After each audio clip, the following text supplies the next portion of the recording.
airplane, got it certified. He flew it back there trying to be an exhibitor without signing up or anything, and he was successful at doing that. And then the next year, 1975, I started going, and haven't missed a year yet.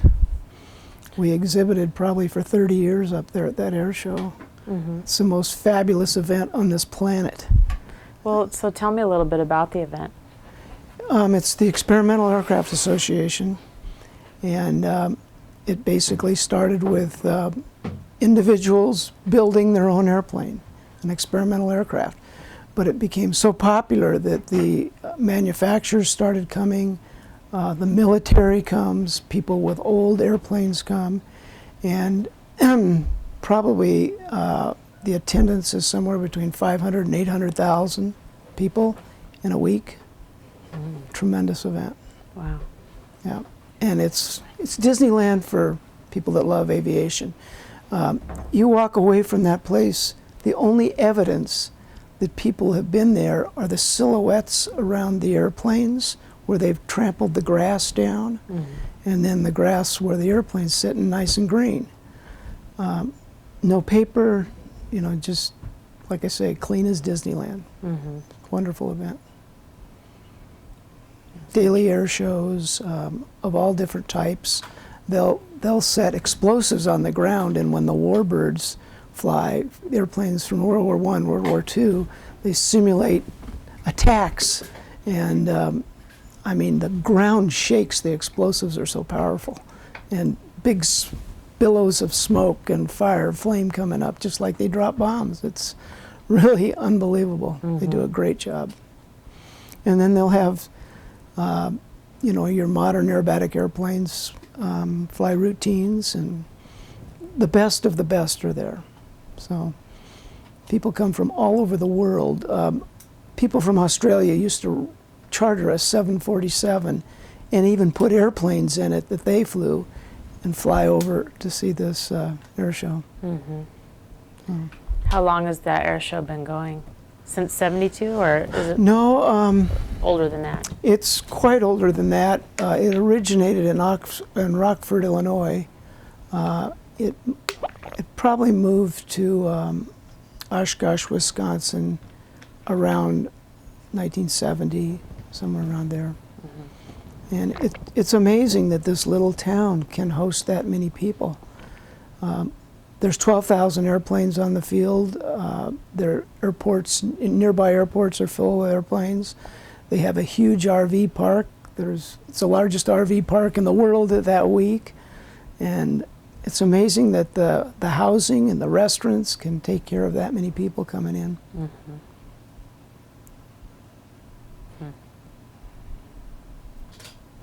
Just so you know, you're rolling, so you can continue. Okay. Well, let's get started with the interview. This is, we're interviewing George Varga. I'll say it for the tape, the 3rd. And today is December 9th, 2010. This is Jean Reynolds, and we're interviewing George for the Municipal Airport History Project. And I want to start a little bit with your family history. And tell me the names of your parents and where they were from. My dad is George Varga Jr., and he was born in South Bend, Indiana. My mother is Ida Mae Varga, and she was born in Altoona, Pennsylvania. Okay. Now, tell me a little bit about your father. We were talking about him earlier, kind of his aviation career. When he was, what kind of got him interested in aviation? I would imagine just watching airplanes fly over when he was a young boy. At 16, he was walking to the airport and washing airplanes so he could learn to fly. He did get his pilot's license and his parachute jumping license at the age of 16. So he was the youngest person in the United States with both licenses. And that was 1929. So as I said before, parachutes were probably like big umbrellas back then. So if he was 16 in 1929? Yes. Okay. So that would mean that he was born in 1916? 13. 13, yes, okay. Obviously math, not my major. Okay. And then what kind of work did your mother do? She was a nurse, and then she became a flight stewardess, and that's back when you had to be a nurse to be a stewardess. And she started out flying in DC-2s and worked for Trans World Airlines, TWA. And they met in Albuquerque, New Mexico on the porch of a hotel, while they both had layovers. And my dad was in the Army Air Corps then and flying across the United States, and so it was sort of a chance meeting. That's interesting. So tell me a little bit more. So your dad got his license when he was 16. So how else did he get involved with the aviation after that? Well, he was kind of flying in air shows and flying for hire when he could. He was even going to parachute jump into the Notre Dame football game, and at the last minute they canceled it because they were afraid somebody might get hurt. So he didn't do that. He joined the Royal Canadian Air Force in World War II because the Canadians got in the war before the United States, and he wanted to fly. And so he joined the RCAF, and then when the United States got in the war, he transferred to the Army Air Corps. Okay. And tell me a little bit about his experience in the Army Air Corps for the U.S. Well, he flew over the Himalaya mountains, and they referred to pilots doing that as hump pilots. The missions were extremely dangerous with the weather, and the Japanese, they were flying cargo across there, so they didn't really have a defense. So other than American airplanes following them, so the American airplanes trying to protect them as they flew over. Horrible weather, huge monsoon-type thunderstorms, big buildups, updrafts and downdrafts made the flights very dangerous, but the cargo had to go through, and they flew in all kinds of weather. Did he volunteer for those missions, or was he selected? Well, that was his assigned duty in the Army Air Corps. Okay. So you didn't have much of a choice. Did he have any specific stories that he told you about during that time? Well, he did talk about the weather, how nasty it was, and how the updrafts and downdrafts were the most frightening things because the aircraft was at the mercy of the weather. And they'd have full power on the aircraft and pulling back, and yet the aircraft was going down. And just the opposite. They'd hit an updraft and they'd be pushing straight forward with no power and still could not control it. And they just had to wait till the bottom was and hope that there was no mountains underneath them. So it was pretty scary. And back then, the navigation was very poor, even in that weather, and they relied on old technology, and the G.I. Jane, I think that's what they called her, a very good English-speaking Japanese person would be giving them wrong directions too. So it was very hazardous duty. And their equipment wasn't the greatest. He told me one story where his colonel demanded that he take an airplane where the tube was protruding through the tire. And he refused because it was so dangerous just to even taxi with that aircraft. And the colonel said, well, I'll show you. And so he took off flying that aircraft, and the tube exploded on taking off, and the guy wrecked the airplane. So the equipment wasn't the best. Yeah. Yeah, definitely difficult. How long did he serve in World War II? I really don't know exactly. I think he probably went in about 1941, and came out probably in 45, 46. Okay.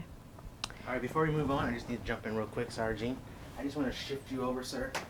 This will be the only time. a little bit. Everything's a little bit. So you need to water it. And you can put that water like down on the, You can make it closer to you. yeah, on the carpet or something. That's me. I'm good. There you go. Much more clumsier than that. The thing is, I should have just moved you a TV move. Nah, I just need to move you just a smidge this way. Sorry. That's okay. Now you're good. A smidge, is that word in the dictionary? Is it? It probably is. You know how much American vernacular has created the Oh, yeah. vocabulary. We were just talking about, was that supercalifragisticexpialidocious? That made the dictionary, I think. I'm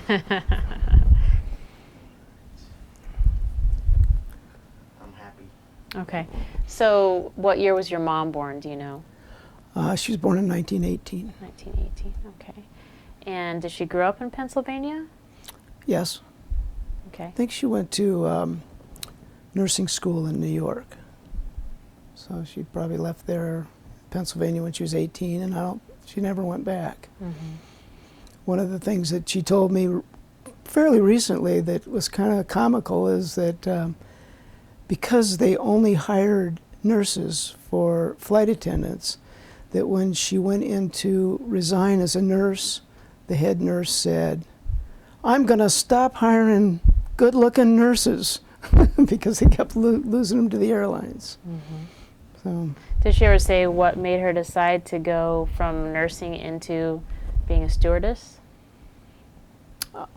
no, she never did. I just would imagine she just wanted to get out and see the country and experience new life, you know. Mm-hmm. No, she never said that to me. Do you know when it was that she started working as a stewardess? I don't. In sometime in the 40s, possibly? Probably early 40s. Mm-hmm. 40 to 45. Yeah.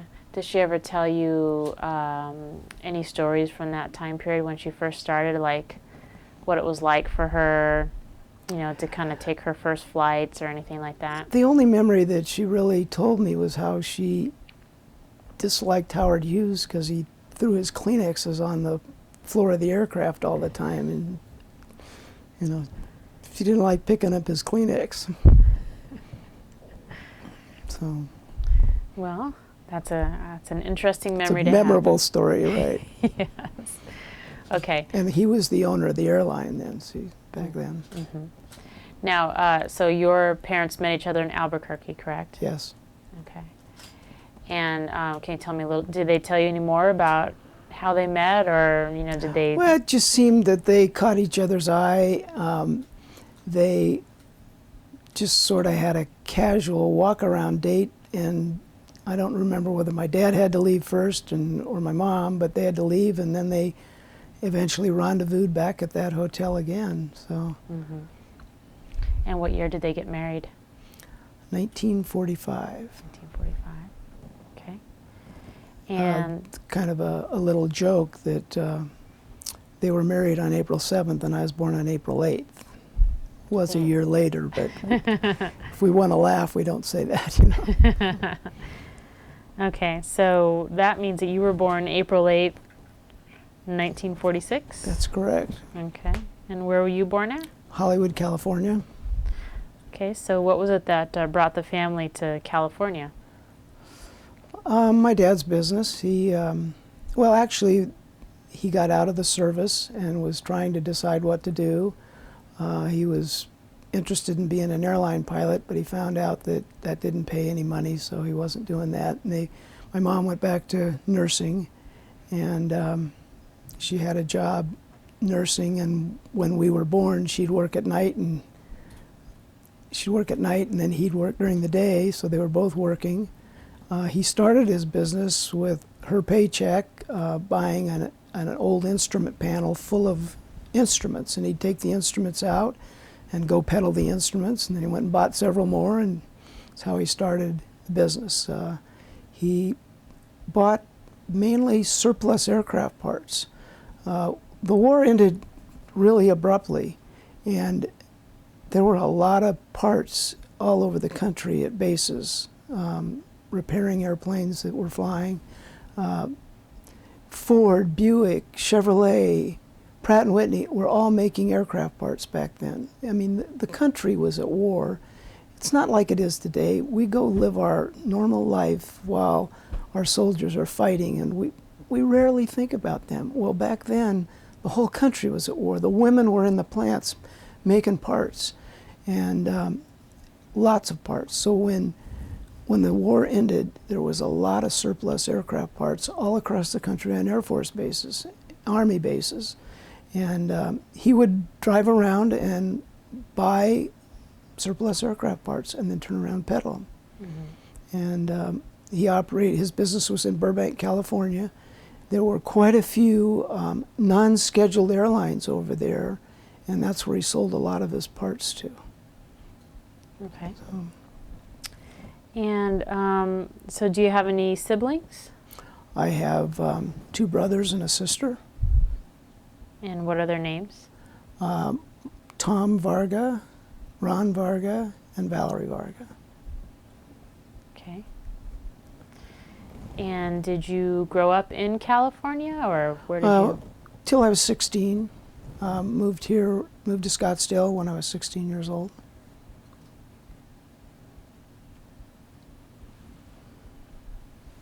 Okay. So what was it that brought the family to Arizona?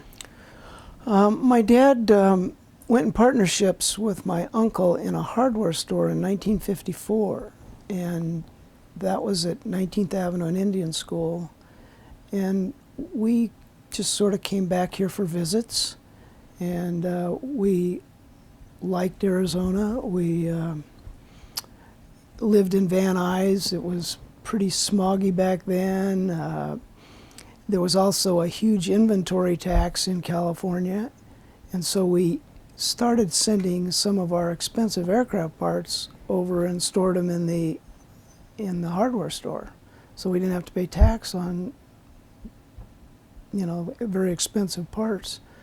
And it just eventually, we kept sending more and more parts, and we finally decided, well, let's open a business here. So we kind of squeezed my uncle out of the hardware store, gave him a lot less space, and moved our aircraft parts business in the back of the hardware store.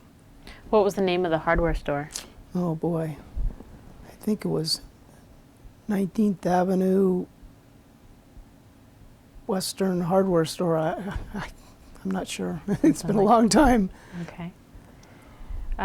So what year was it that the family, that you and the family came here to? We moved here in 1962. Okay. My dad bought a piece of property on Mummy Mountain. The wheeler dealer that he was, it was up for sale for $16,000, and he told the realtor, "I'll give you $18,000 for it," and he said the guy won't take it. And he said, "Offer him, it's tax time," and the guy took it. So he bought a piece of property, and then he became his own general contractor and built our house on the side of Mummy Mountain. The house still there? You know what? We sold the property about 4 or 5 years ago, and the owner just tore it down because the property values were so much. In fact, it was the neighbor behind us that bought the property, and he tore his house down and built one huge house on about 2 acres of property. So just before everything, we sold the property at the right time, just before everything got depressed. Mm-hmm. Okay. And so what high school did you attend? Scottsdale High School, Okay. which is no longer. It was torn down, and they built condos and businesses at that area. What year did you graduate? 1964. Okay. Some of the famous people that were in my class area one was Jim Palmer. He's a winner of a couple Cy Young Awards, a very good baseball player. And then Dan Quayle was one of my first friends I met, and he became vice president. So that was kind of neat. Yeah. And I knew Dan Quayle just as a fun guy. He was fun to be around, nice guy, always happy. So. Okay. What did you do after high school? I went to Arizona State University, and that was a difficult time for me because we still had our business in California even though we moved over here. We kind of changed some of the product line that we had over here, and my dad's two main employees in California quit, and so he was commuting, and so I was working and going to school, sometimes as much as 8 hours a day at the job, so school was difficult. Did you get a degree? Yes, in general business. Okay. Did you get your degree in like 68 or? Yes. Okay. So you made it through in 4 years. That's good. Made it through in 4 years. Yeah. So tell me a little bit more about kind of your dad's business as far as once you guys moved to Arizona, you know, kind of what happened with his business. Did he diversify a little bit, or? Yes, we the Pratt and Whitney parts that he was buying mainly in California. We had some of those here. Like I say, we'd moved some of the expensive items over here, but what we were doing here is more general aviation for the smaller aircraft. We started obtaining distributorships for tires, batteries, spark plugs for general aviation aircraft, as opposed to the bigger airline engines that we sold the Pratt & Whitney parts to. In California? In California, yes. Okay. Now, how long did the California business last for? I think we probably moved or closed that down and moved all the parts to Arizona in probably my last year of college, around 68. 1968, okay. And so once that happened, then what was the next step for the business? Well, we certainly consolidated. We actually rent a warehouse down the street from where we were at and had a lot of parts. But then we got into, a friend of ours who actually just came back and started working for us now, found out about this airplane that was very intriguing to us. It was called the Shin 2150A, and it was manufactured in Santa Ana, California, and they had some financial difficulties because of another project they had within their business, and the business got shut down. And so we went out. There was a operator that had 3 or 4 of these airplanes out at Turf Airport, where the racetrack is. Turf Airport, or Turf Paradise is the racetrack out there, and there used to be a little strip there, and he was teaching flying out there. And so we went out and rented that airplane, and we flew it, and we really liked what that airplane, the performance, and just a neat little airplane. So we started inquiring about the rights and why it wasn't being built, and long story short is we ended up buying the rights to build that airplane. And we purchased that probably around the 68, 69 time period. And we moved all the assets to Arizona, and we knew nothing about aircraft manufacturing, so it was a long process. But we bought property here at the Chandler Airport from Jim Patterson, about 10 acres on the south end off of Queen Creek Road. Bought a metal building and constructed it ourselves. We hired one iron worker, and we put the rest of the labor into it ourselves. My dad was that kind of guy. It was cheaper to do it himself, and so we learned a lot of things by doing it that way. And that was another scary part of my life, walking on the beams that we put up and hoisting all the metal up. And one of the funny things was that all of a sudden I had black and blue legs, and it was because I was straddling these beams and squeezing unknowingly because you know, just high up. So we built our own building, and then we put up the hardware store for sale. My uncle was 70 years old and needed to retire, and so we sold the property there and moved everything to Chandler and started learning how to build airplanes while we were still selling aircraft parts. The parts business supported the education on the manufacturing, and slowly but surely we started hiring people. And in 1974 we built our first certified airplane. Okay. So what was it that brought your father, you know, to Chandler, basically, to the airport to purchase land here? Well, looking for an airport to work off of to manufacture the aircraft. He just drove all around every airport, and they would allow us to buy the property and then taxi to the airport. So we were adjacent to the airport and owned our own property. So we had airport access, which a lot of airports don't allow that. And especially now with the TSA problems, it's almost an impossible thing. So was this something that he found that kind of deal here in Chandler but couldn't find it in other locations?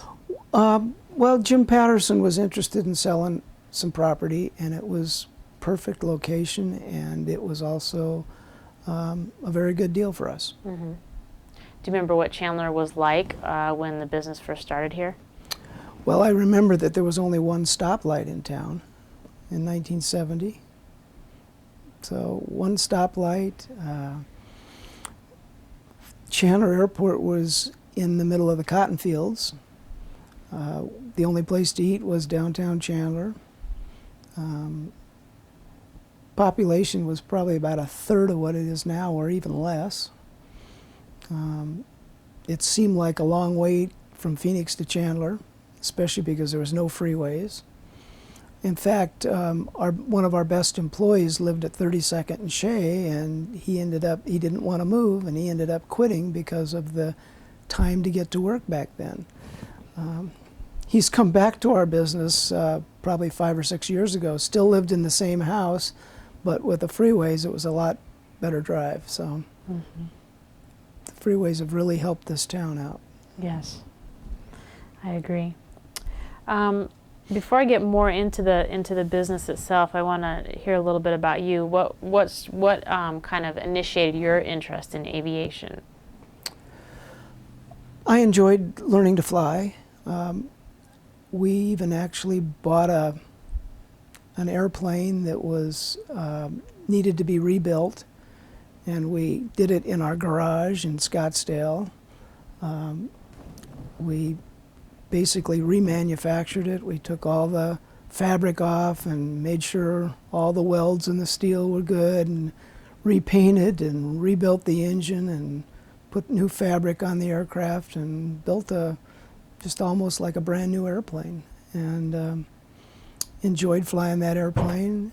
It was nice getting involved with well, that was in the '68 period too, so that was right around when we bought the manufacturing rights. I too went into the Navy to fly.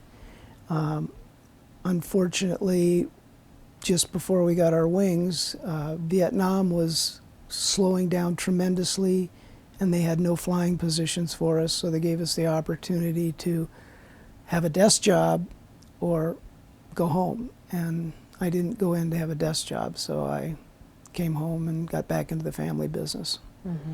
And that's when we were starting to build the airplanes, and that was fun too. But that was a 24/7 job. That was really hard because I was working in the parts business and then also trying to learn the manufacturing business, grow it. I became test pilot, salesman, interior designer, paint designer. So I had a lot of different jobs as well as selling parts too. So it was really hard work. We worked lots of hours doing both businesses. Sounds like it. Yeah, but it was fun too. Now it wasn't very rewarding. We didn't make any money building airplanes. went through a period of high interest, high inflation. Interest went to 22%. Inflation, we couldn't print a price sheet. The ink wouldn't be dry until somebody was raising prices on us. It was a very difficult time to build an aircraft. And then product liability went just crazy. We had $20,000 insurance policy for $5 million worth of coverage, which was pretty fantastic. And a customer ran out of gas and had a crash. We were named in the lawsuit. We were thrown out when it came to court, but our next year premium was $135,000, and the next year was $500,000. That's what caused aircraft manufacturing to almost cease in the late 70s, early 80s. So there was a lot of challenges when we were building our airplane. Mm-hmm. So When did you get your pilot's license? let's see, I was probably around 18, so 19, there goes my math.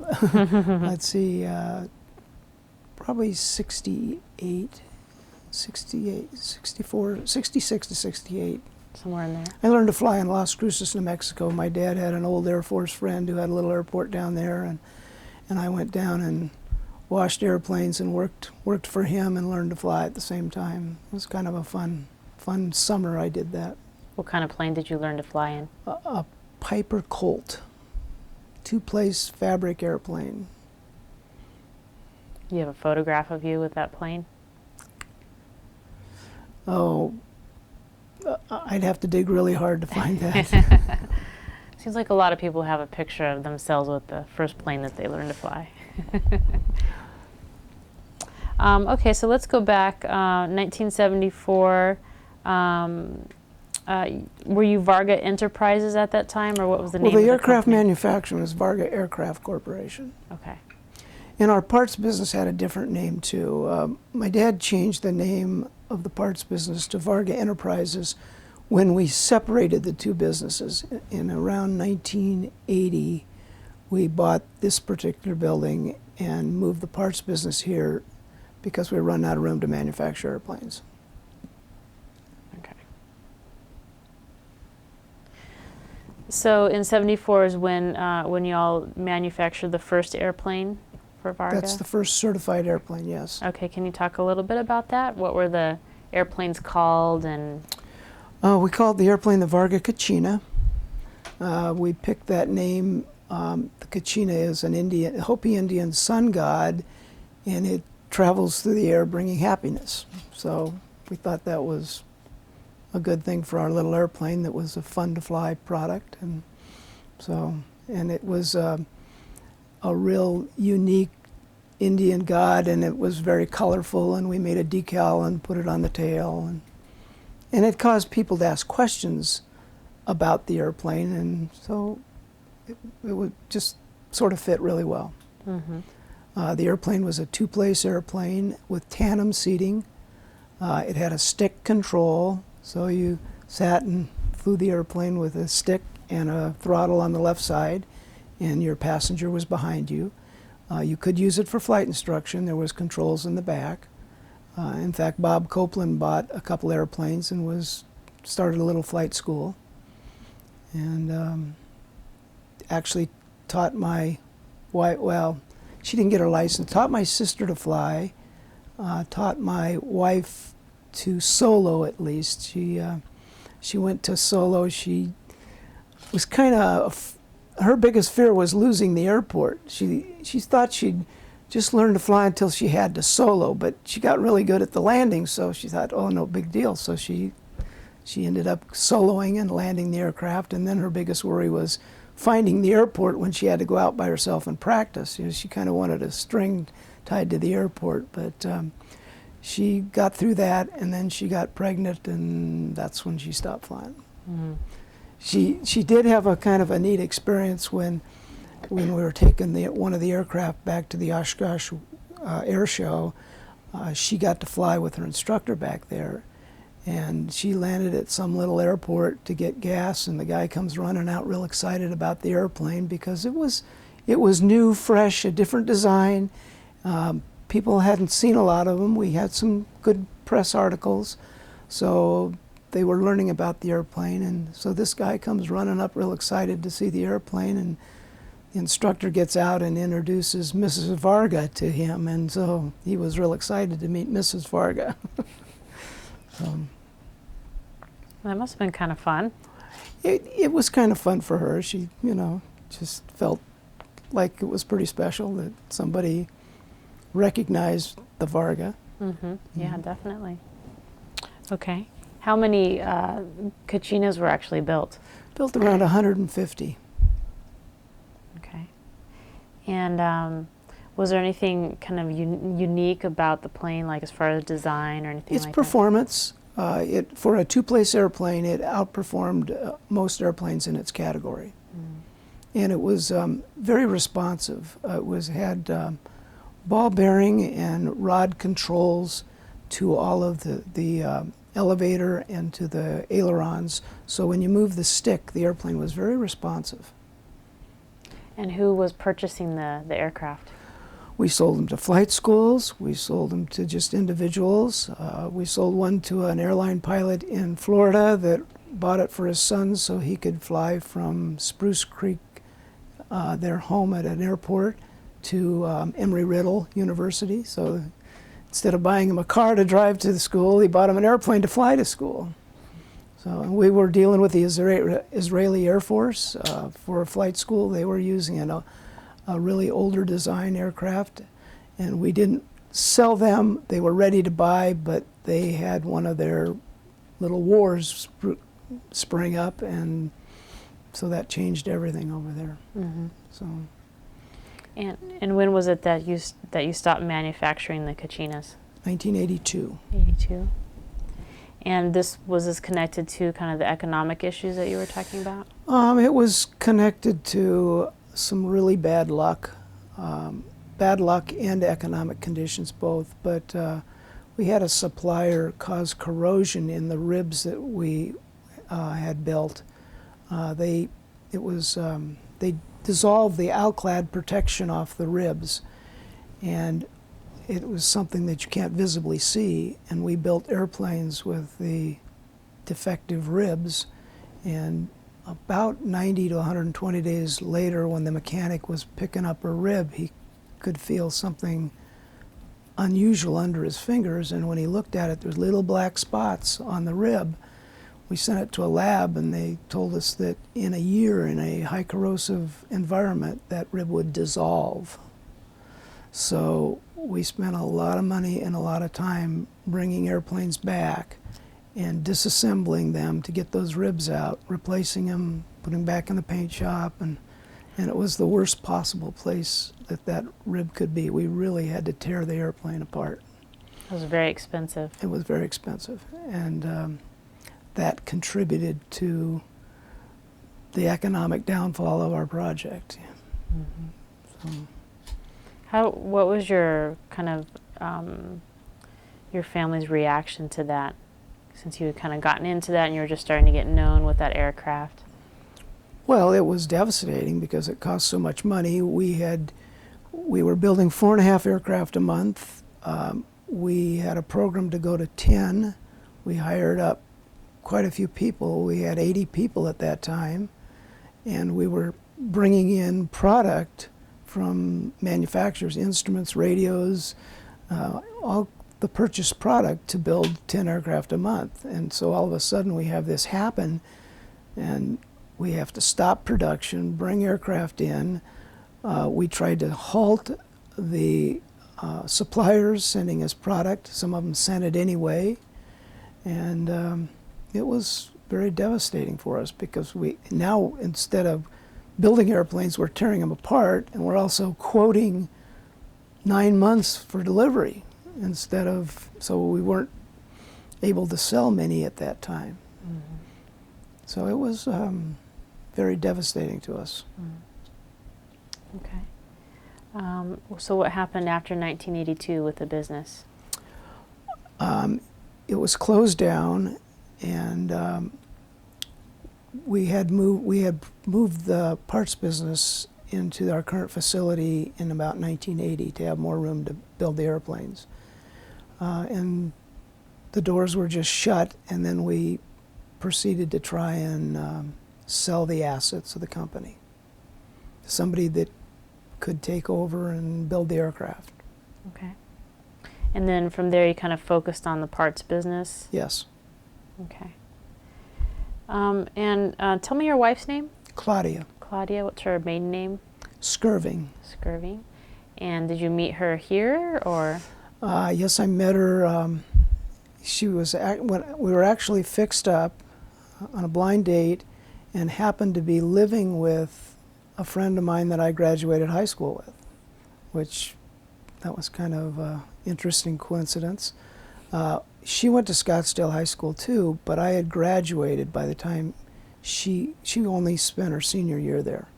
So I had graduated and went to ASU, and then she graduated from Scottsdale High and went to ASU, and we never met there. And so we had a lot of mutual friends once we did get together, but never met through school. Mm-hmm. What year did you get married? 1974.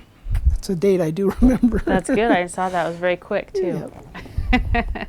And you said you have 3 children? Yes. Is that correct? And is it, how many girls and boys? One daughter and 2 sons. Okay, and what are their names? Jeffrey is the oldest, and Tim is the middle child, and Janae is the youngest daughter. Okay. Okay, so kind of getting back to the family business, you know, starting with the parts business. Tell me a little bit about how the business evolved over time after 82. Well, after 82, when the businesses were split, my dad came over here to run the parts business, and I stayed over at the manufacturing. My dad was, he was in his late 60s, early 70s, and so he wasn't real aggressive in this business. And so finally, when the parts or the aircraft manufacturing was shut down and I came over here, I kind of took the leadership and started trying to develop the business. We had only 3 or 4 employees, and now we probably have 17 here and 45 in our related businesses. So I was pretty aggressive and moved to make the businesses better. We took on more product lines, more inventory, worked hard to develop the business, bring in more customers. So just the normal type, trying to grow a business. Mm-hmm. Okay. And we were talking on our previously before we started the interview about kind of how the company is diversified from the parts to doing some other things. Can you talk about that a little bit? Sure. When we sold our property where we manufactured airplanes, we decided to develop the property here.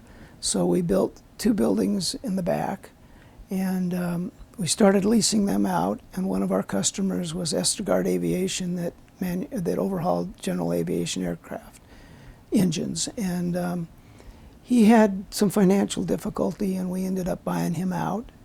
And so we now overhaul Lycoming and Continental engines. That was 2000 we did that. And he had 1 employee, and we have probably 15 to 17 employees down there now.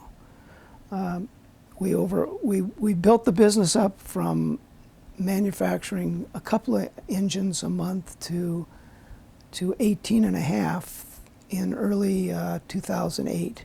So we were overhauling quite a few engines a month, doing really well. And then the economy hit us, and we're doing half of that now. Still profitable, but challenging because of the economic problems. Mm-hmm. We also bought in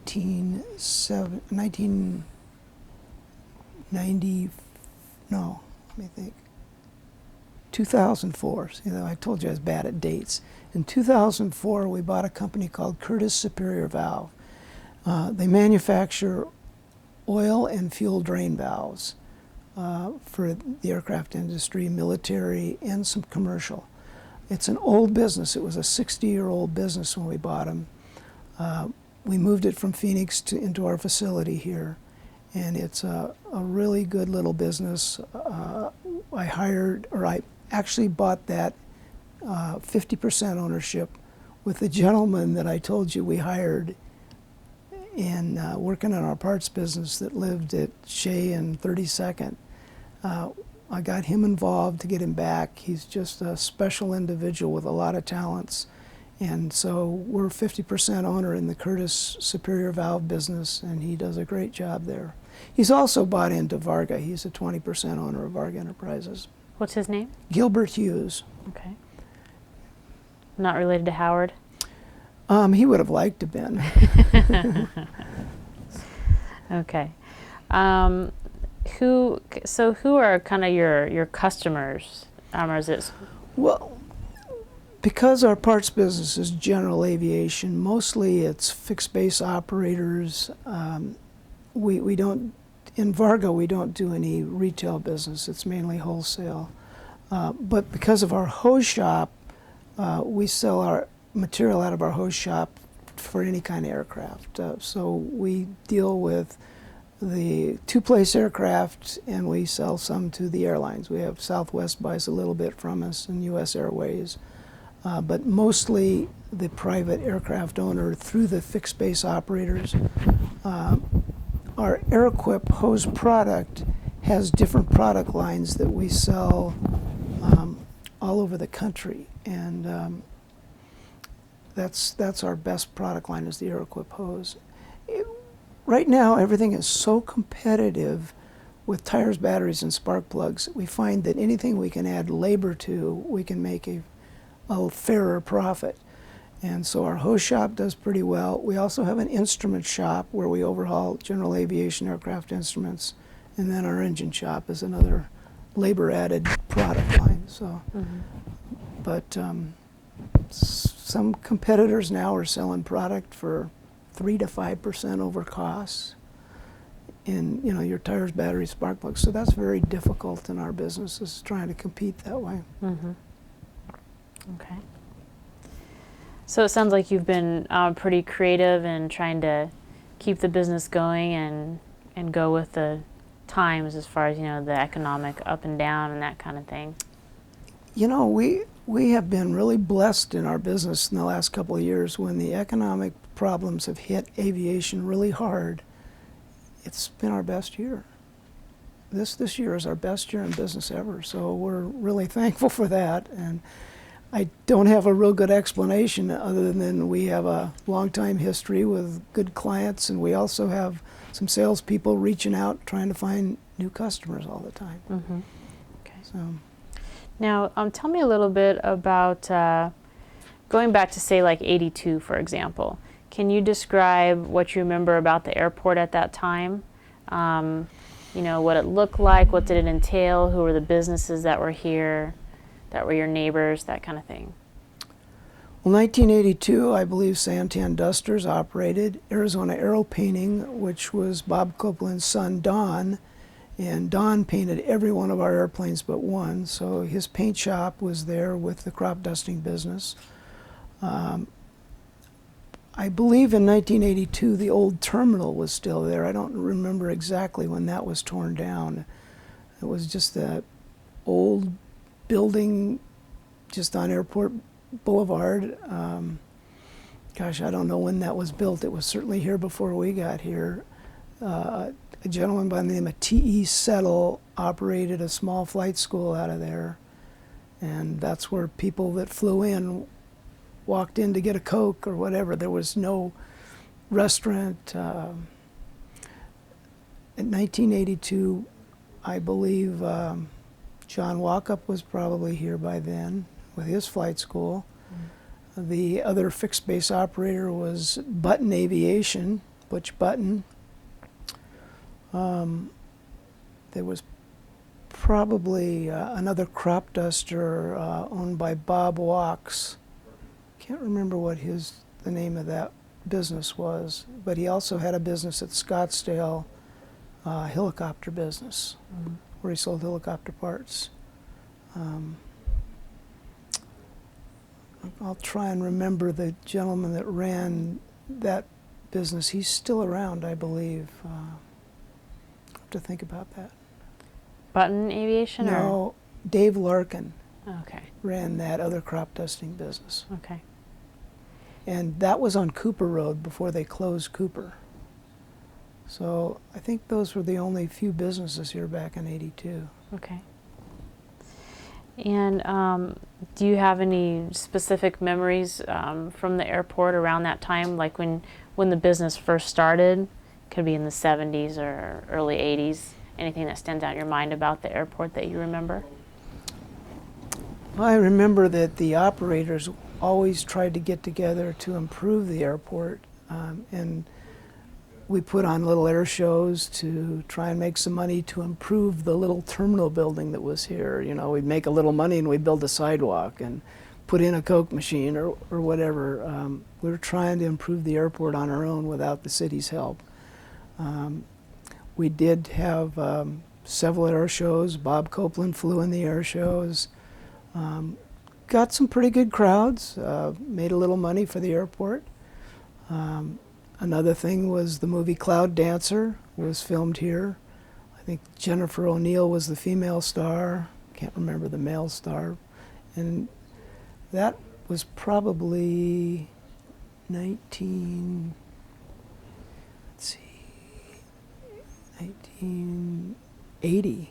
That was right around 1980. I think my youngest son was 3. What do you remember about that? I remember that they had a lot of aerobatic airplanes here, and they wanted a place to put them, and we put them in our hangar. And I think I have some old pictures of that where we have 20 little aerobatic airplanes stuffed in our hangar. So, and they encouraged the locals to come out, so they had crowds because the theme of the movie was around aviation and aerobatic pilots. So there was a lot of crowd at the airport at that time. Was there anybody from Chandler who flew in that movie? I don't believe so. Okay. Okay. Let's talk a little bit about, you know, kind of how you've seen the airport develop since you first came here, since Varga first came here. Well, when we first came here, I think it was Varga Enterprises, Santan Dusters, John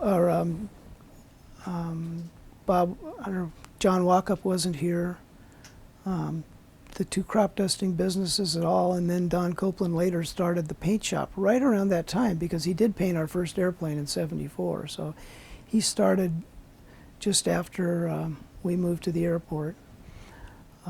So it was pretty barren, you know, it was just like desert all around, and then cotton fields, just lots of cotton fields. We were in the middle of nowhere.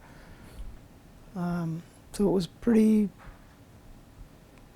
wasn't a very attractive airport. So it's a lot better now. All the hangars that have been developed, the city getting a lot more involved with the airport, continual improvements to the airport, more ramp space, second runway. You know, we had 1 runway back then. Been very discouraged about the inability for us to build a longer runway, and we lost 2 votes by a very close margin, and very disappointing. And I was involved with some of the meetings back then where people were just even telling untruths about the airport. They were telling people that we were going to bring 737s and DC-9s in here and they're going to crash over your schools and kill your children. One of the guys trying to prevent the airport from growing made those comments at a meeting. And he had a long time aviation history. So it was very disappointing to see that fail. And it failed by just a very, like 300 votes the first time. That was very disappointing. Was that Jepson you're talking about? That is Jepson. I didn't want to name any names, but yes. He's been named by other people, so. Yeah, he was notorious, and it was all because of personal gain that he wanted. And he was out to get the airport, and he did. Mm-hmm. Say bye. Sure. I'll take a little drink of that. Take a little break real quick. You were talking about that you noticed that the city started to get more involved with the airport's development. When did you see the city start to pay more attention and get more involved with the airport development? Well, when they first started to hire a full-time airport manager, I think his hands were tied a little bit, probably because of political things, but he finally left, and then Bill Menard came on, and I think Bill Menard was able to get more ears and help the process develop. The one nice thing about airport development and growth is that the federal aviation industry will support, I believe, up to 90% of your project, and then the state puts up 5% and the city puts up 5%. So it really helps the aircraft grow without a lot of expense from the city. Mm-hmm. So it certainly was having a full-time airport manager pushing projects, pushing things that the airport needed.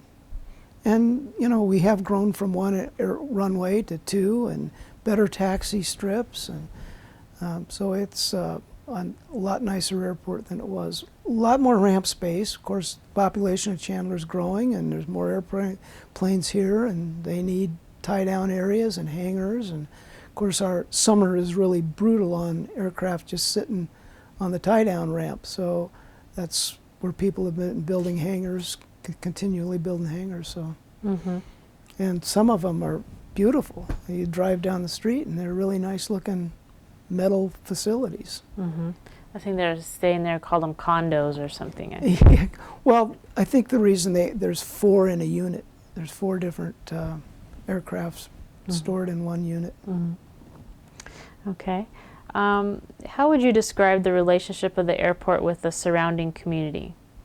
Maybe starting, going back to the 80s, what was the relationship with the airport with the rest of the community, and then how have you seen that change? Well, the nice thing about the airport back in the 80s is there were cotton fields around the airport. There weren't a lot of neighbors.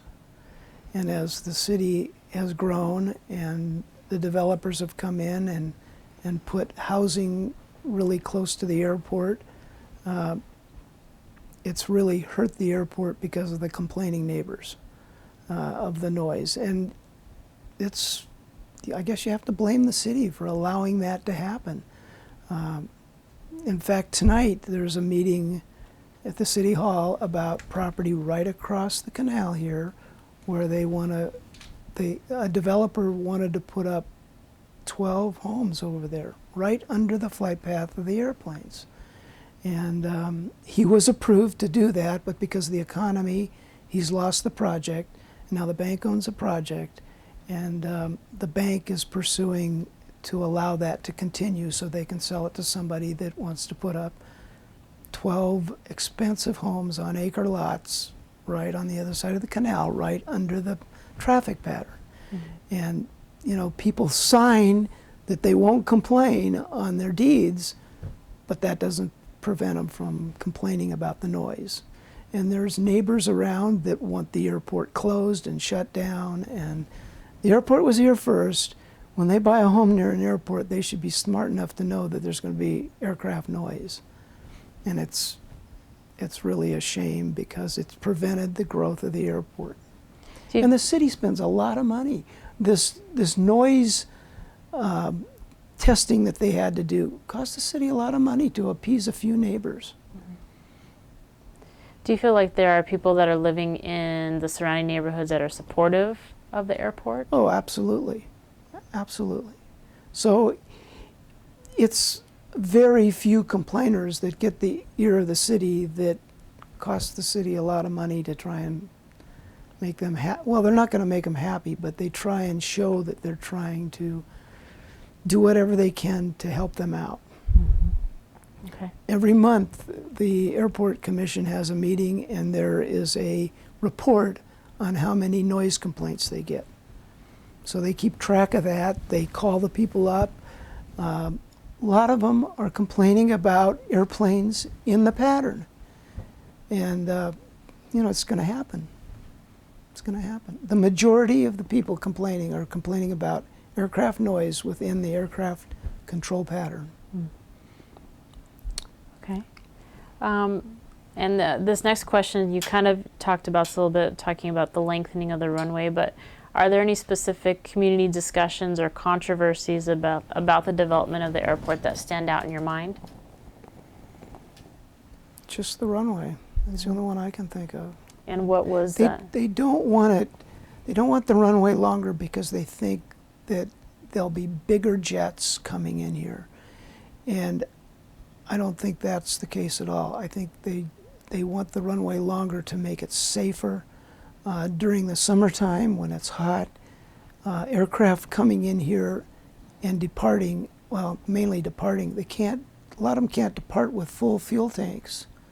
They have to take off with a lesser load because of the heat and to make it safer for them. So to make the runway a little longer, they would be able to fill their tanks and take off. And not only that, with a longer runway, the planes are going to be at a higher altitude when they go over the homes. So it is safer and better, but the people don't realize that. So they've really been fighting against the longer runway. So beyond having the longer runway, what would some other improvements to the airport that you would see as being beneficial?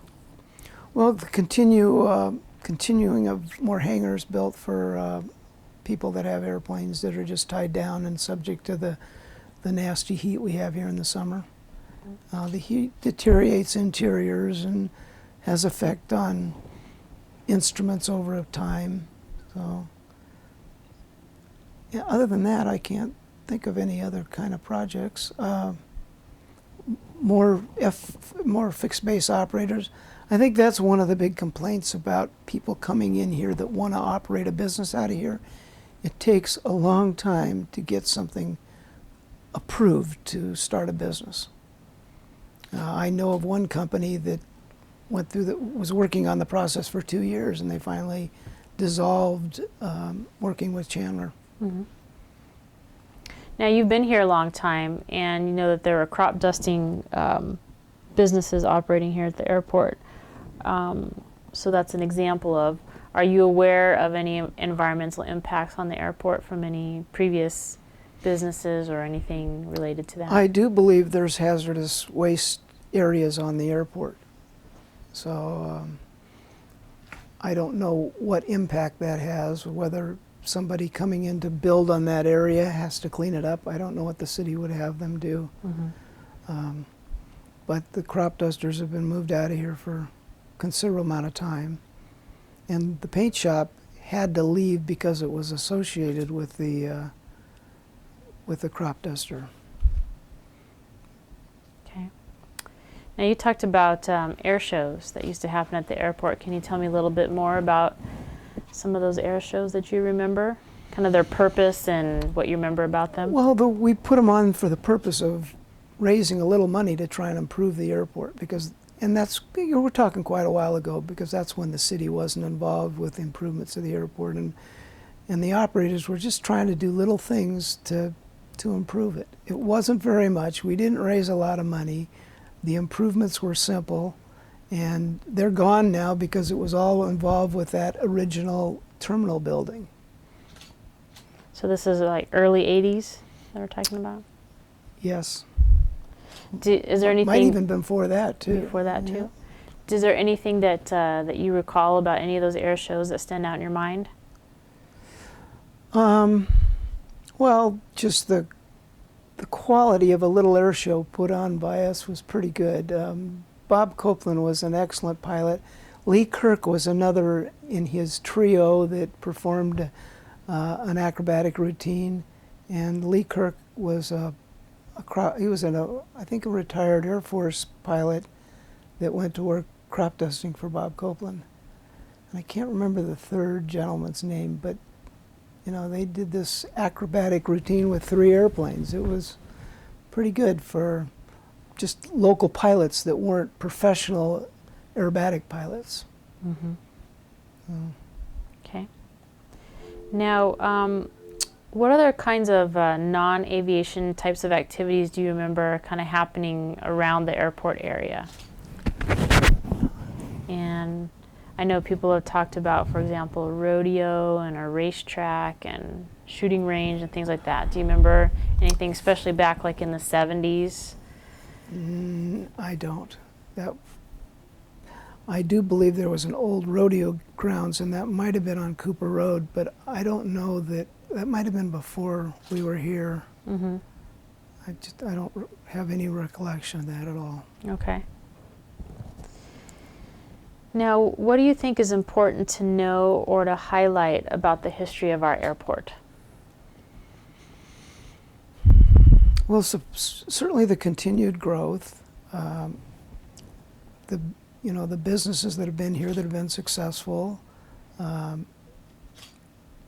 Certainly to have an aircraft manufacturer at Chandler Airport was kind of special. We did, and see, that's what I think needs to be highlighted is the economic impact of an airport. People don't realize how many people fly in here, go out here and eat, stay overnight, enjoy the area so much that they move here, bring their businesses here. It has a tremendous impact. When we had 80 employees, we had people move to Chandler because of our business, spend a lot of money in the city, and the airport brings in lots of revenue to the town that they don't even realize. So the best thing about the airport is the overall economic impact it has on the city. Mm-hmm.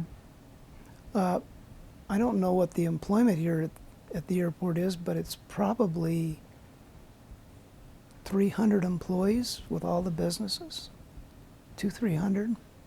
Mm-hmm. So, is there anything that you'd like to highlight about Varga Enterprises and the company and its history here in the airport? well, we've been here since 1970. We've expanded our business. We have enjoyed being at the airport. It's a great location. Now it's even better with all the restaurants and the malls and everything that's around here. It just makes this area such a wonderful area. We certainly have grown. When we started in this building, we had maybe 4 or 5 employees. And so now we've grown to, at one time we had close to 50, and we're probably around 45 with all the businesses. So it's certainly helped us grow and be successful here at the airport. Mm-hmm.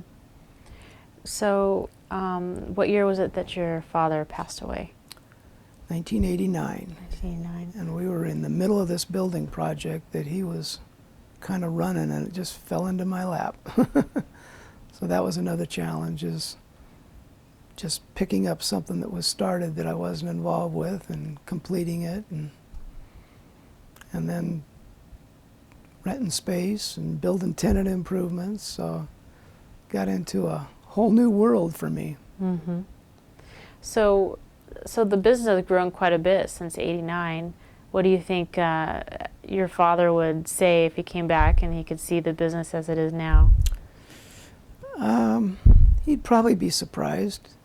Of course, when I first moved over here to take on running the parts business from the manufacturing, he was not in great health. He would come in and spend 4 or 5 hours and then go home, and he didn't like some of the things I was doing, but he didn't get in my way.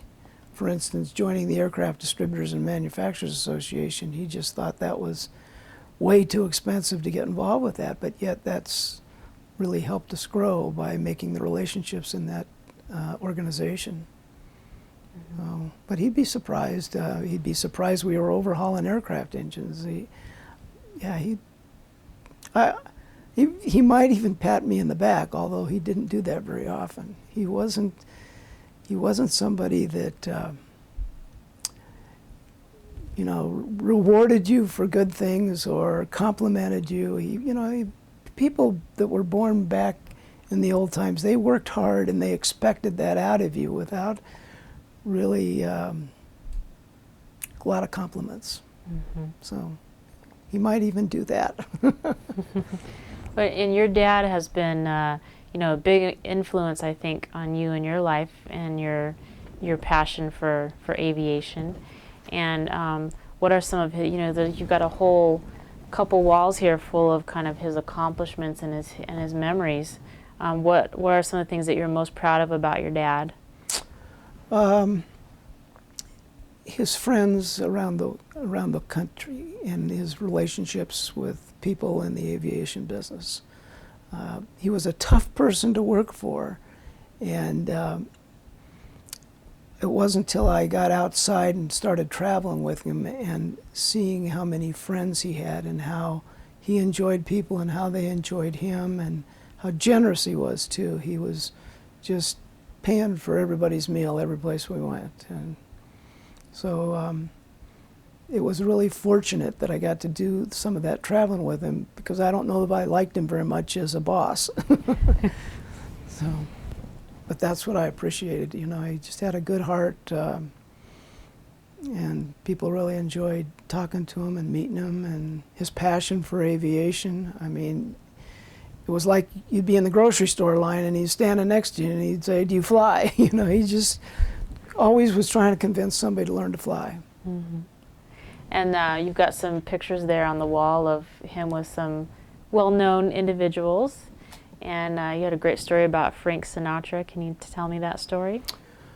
Well, he met Frank Sinatra through his best friend, who was a pilot for Frank Sinatra. And my dad had an airplane parked at the Burbank Airport next to Frank Sinatra's Martin.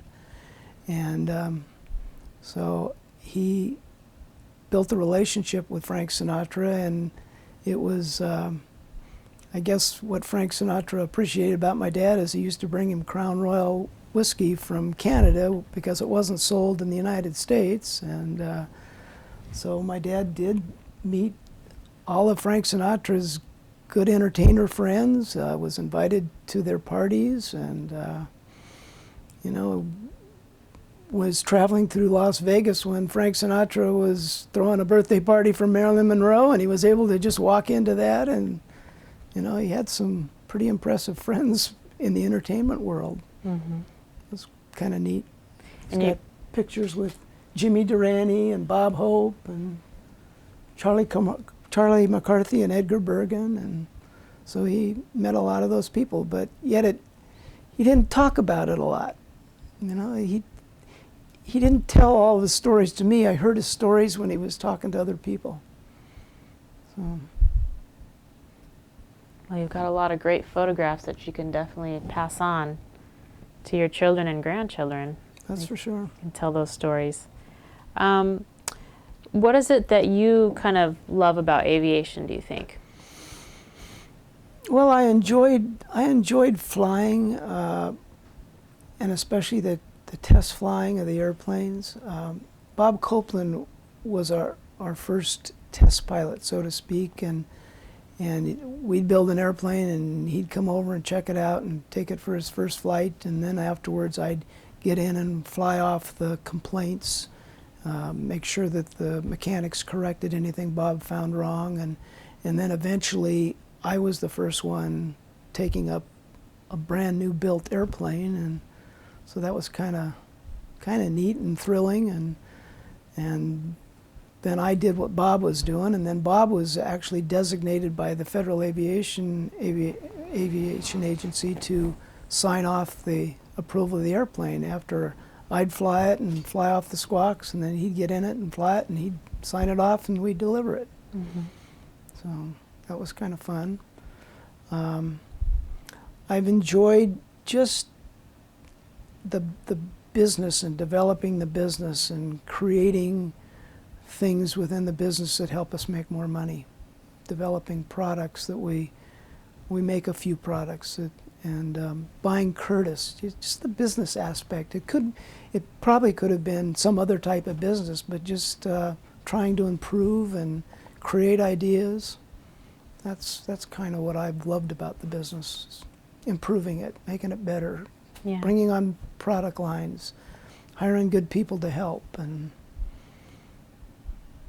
I've noticed that as we've been interviewing, you've been talking a lot about the connection within the airport community, with each other, with each business that you have with each other. Can you talk a little bit about that? Well, the other operators at the business are good customers. John Walkup buys parts from us. We overhaul his engines on his training aircraft. Frank Setzler at Chandler Aviation is a good customer. He buys a lot of his parts that he needs to repair aircraft from us. Neil Jones and I go way back to aircraft manufacturing. When he was 18, he was ferrying aircraft to customers across the country for us. And he'll tell a story about he's 18 and we just said, use your credit card and we'll reimburse you when you get back with all your expenses. And he goes, I don't have a credit card. So we authorized him to use a company card, and he would ferry an airplane back to a customer back east and get on an airline and fly back. And so we also overhaul Neil's engines and his instruments, and we've become actually better friends now. We had a little age difference back then. He was 18 and I was probably 5 or 6 years older than him, and we didn't really socialize at all, but now we socialize through the Diamondbacks. I'm a real Diamondback fan, and he's a San Francisco Giant fan that won the World Series, so he's a happy guy right now. And so we've gone to several games together and building our relationship, go out to lunch every once in a while, and so we have more of a business relationship. It's developing into good friendship too. Mm-hmm. So. What do you think it is that the surrounding community, all the residents of Chandler, should know about the airport? Why is the airport important to Chandler?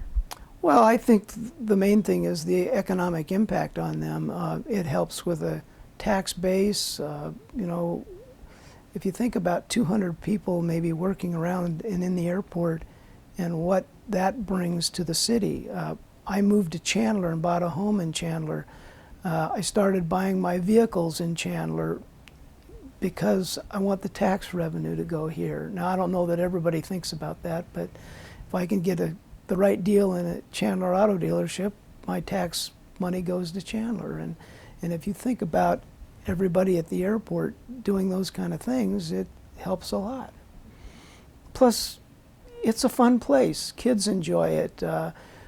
John Walkup has organized a little airport days, and he's probably done that 4 or 5 times, and it's just basically to bring the community out to the airport, people that don't know anything about airplanes, and to get kids excited in aviation and see these big airplanes. And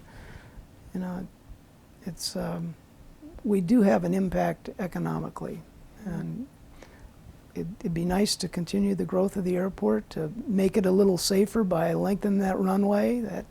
That's still a project that there's quite a few people passionate about, that it's still being worked on, even though the people of Chandler, the horrible things about those votes that have happened is, especially the second vote. The second vote, I went out and campaigned in my neighborhood, and the first thing I asked my neighbors was, do you know where the Chandler Airport is? And they didn't. They thought it was Stellar Air Park. The majority of the people living on the west side of Chandler think the Chandler Airport is Stellar.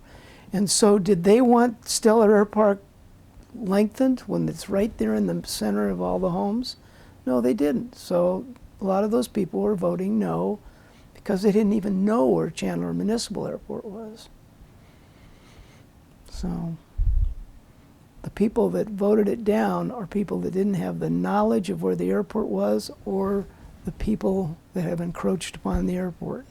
Have you found people who don't know that there's an airport in Chandler? Or does everyone know there's an airport? Oh, I'm sure there's a lot of people that don't know about this airport. If you live on the west side and you never have a reason to get over here, why would you know there's an airport here? Other than the news in the newspaper. You know, there's constantly little articles about the airport. So, and then a lot of people don't take newspapers anymore. Mm-hmm. So, yeah, I'm sure there's a whole lot of people in Chandler that don't know where the Chandler Airport is or the distinction between Stellar and Chandler Municipal. Okay. Is there anything else that you'd like to add to our interview? Any other thoughts or memories? About the airport itself. Or about your history or Varga history? Well, after the interview, I'll think of a lot.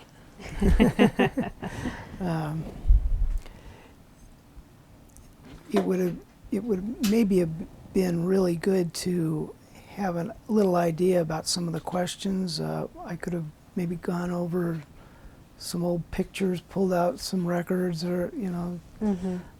I do have some old pictures around. I think that, but some of the old pictures are little tiny snapshots, and I do have pictures of all those airplanes in our hangar. We even lined them up in our dirt field outside of our business and took pictures of them because it was, you know, a really big thing to have all these aerobatic airplanes at the Chandler Airport Yeah. back then. So, And you have some photos of the Kachinas as well? I probably have some of those. Yeah. I can dig out. Well, as we're putting this together, you know, this is, like I said, we're going to have a website and the video, and then eventually the part 2 of this that the commission is interested in is having some kind of exhibit about the history of the airplane, including the businesses and that kind of thing. So we'll have a lot of opportunities to show the different photographs and things that people have as part of that history. So Okay. we'll be getting back in touch to. Okay, maybe if we can make another appointment Mhm. and I can find some time, I'll dig out some of those old photographs. And I showed you what my mother did with that little snapshot, so Yeah. I'm sure with today's technology, we take some of those old pictures and Yeah. enhance them. And That's right. Just scan them at a good high resolution, and you can do some really neat blow-up type of things with those photos. So definitely. Okay. I think we're done. All right. Thank you very much for doing the interview with us. you're welcome. What's the one story you wish you would have told us now that it's over? Something funny about your career. Oh, funny thing That's kind of a question. When we get a new employee, it's the fuzzy thing again. I'll just tell us something about that none of us know, or that maybe embarrassed you, or nobody asked me that, so I don't have a really good answer. What's your fondest memory? What's the first person you really recognized that you like?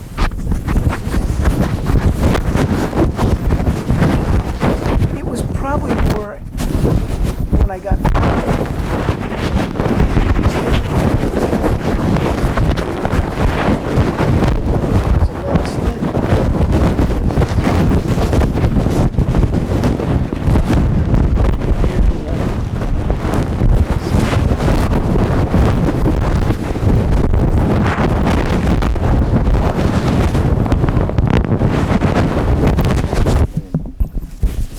well, and then not only that, getting in an airplane the first time you just fly. I'll take that. I mean, I don't remember whether I was hesitant or scared because here's a brand new product that. While you're talking, if I can I just want to get a couple pretty shots of you just sitting there. Just, that's I don't need this. awesome. Yeah, there you go. Don't need the audio and stuff like that. So if you can continue your story. Actually, aviation wasn't my passion. Sports was my passion. And my dad kind of twisted my arm and kind of nudged and pushed me towards aviation. And I wasn't sad that he did that. I would have loved to be a professional baseball player, you know, like every little kid. But, you know, he was so into aviation that that's not what he was pushing me, even though that's what I loved. And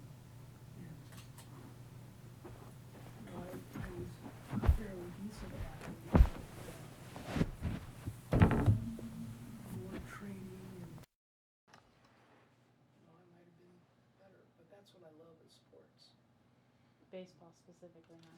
Baseball specifically. Did you play baseball in high school? I did. And like I mentioned, Jim Palmer was on our team, so that was a pretty thrill watching him go through and become a major league player and be so successful. He was really Cy Young to win winner. 2 Cy Young awards. And I think he was 20 years old when he beat the Dodgers in the World Series, and Sandy Koufax was the opposing pitcher. Mhm. So, I mean, what a thrill for him at 20 years old. It was a thrill for me that I knew him, you know. Did he Very eventually exciting. play for the Orioles? Oh, he played Yeah, for for Baltimore. yeah. Cause I He have played his, for only Baltimore. yeah, I think I have a couple cards of his from 70s, 80s, 90s. In fact, there's a Seventies, picture at seventies. Chase Field of him. You know, all the concession stands, they have these roll-up windows in front that you don't see when you're at the game, but if you stay later or come really early before they're open, there's great pictures on those roll-up windows, and there's a picture of Jim Palmer with his 2 Cy Young trophies. Oh wow. Cool. Thank So you so much. Did, Oh, go ahead. did Scottsdale ever go to like a state championship or anything like that while We you were, did, while you were playing? his senior year, I was a junior, and we went to the state championship, and he didn't start the first game because he supposedly had a sore arm, and we ended up losing that game 3-1. He came in later in the game, but the score was already 3-1, and we lost. So you blame him for one of your greatest defeats in life? You're gonna No, Jim. actually, I took part of that too. I was a junior, and I started almost every game, and the coach started a senior in front of me in the championship game, and then he put me in when the senior had a strike on him and the bases loaded, and I came up and proceeded to strike out, so Oh. with 1 strike, so that was. Well, the great thing about And the story I is remember being pretty darn nervous. Oh, yeah. Oh, I bet you were. Yeah, I'm sure he had faith in you that you weren't gonna strike out, but well, you've turned out a wonderful person, so it's all good. well, I got you fooled. Thank you so much. This is yours, Gene. What was your position? I played outfield, played center field most of the time. Nice.